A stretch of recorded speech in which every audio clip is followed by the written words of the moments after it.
жүзүндө буюрса сентябрь айында дүйнө жүзүнөн баардык дээрлик 190 ашык өлкөдөн ар бир мамлекеттен бирден жогорку окуу жайдын ректорун чакырып Кыргызстанда пандемиядан кийин билим берүүдөгү багыттарды талкуулоо үчүн эл аралык чоң форумга даярданып атабыз. Мисалы, ошо менен бирге санариптик окутуу боюнча документтерди санариптештирүү жагында мугалимдердин квалификациясын көтөрүүдө жаңы ыкмалар, PISA 2025-ке концептуалдуу даярдыктар сыяктуу бир топ иштер жүрүп жатат.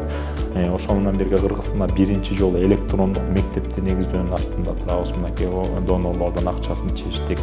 Дүйнөлүк банк менен $35 миллион жаңы проект сүйлөшүп атабыз. Жогорку окуу жайларды инновациялык модельдеги жогорку окуу жайларга өткөрүү боюнча ошого окшогон чоң долбоорлор турат буюрса.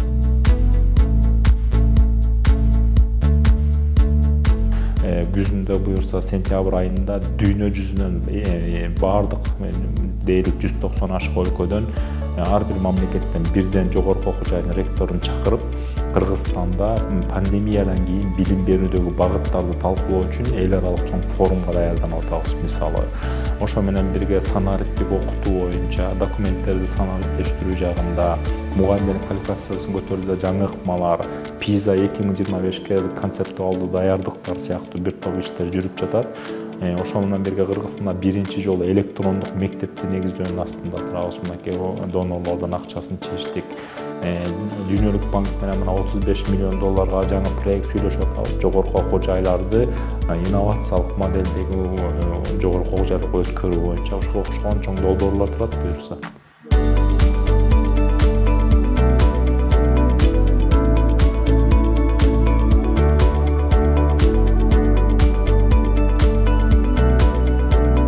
Ар бир мамлекеттин билим берүү системасы өзүнүн жергиликтүү баалуулуктарына жараша жазылат. Ошого жараша ишке ашат дегенде биздин да Кыргызстандын өзүнө таандык баалуулуктарына жараша билим берүү концепциябызды ошого жараша тарбия концепциябызды жазып жатабыз. Бирок модель катары ала турган биз азыр Сингапурдун айрыкча орто мектептер боюнча, Россия Федерациясында Москванын тегерегиндеги башталгыч мектептер боюнча, башталгыч кесиптик окуу жайларда Германиянын жана Англиянын практикасы жакшы десек болот.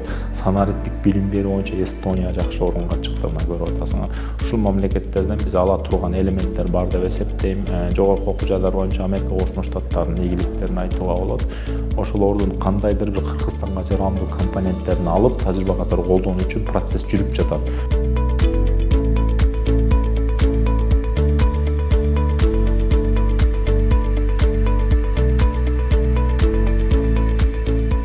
Мамлекеттик университети бүгүн региондогу эң алдыңкы локомотив университеттердин бирөөнө айланды. Акыркы жылдары көрсөткөн ийгиликтери мунун күбөсү. Бүгүнкү күнү потенциал жагынан да региондо тейлеген чоң бир локомотивге айланып атат да. Бул жерде эми абдан чоң жаңылануулар кириш керек, айрыкча илимий изилдөө тармагында, инновациялык борборлорду уюштуруп, студенттерди инновацияга тартуу маселесинде бизнес менен тыгыз иштеш керек. Бул жогорку окуу жай коомчулуктун заказдарын аткарганга өтүш керек, мамлекеттик заказдарды алганга өтүш керек. Анан илим изилдөө жүргүзгөндө региондун деңгээлинде, континенттин деңгээлде илим изилдөөлөргө катышыш керек.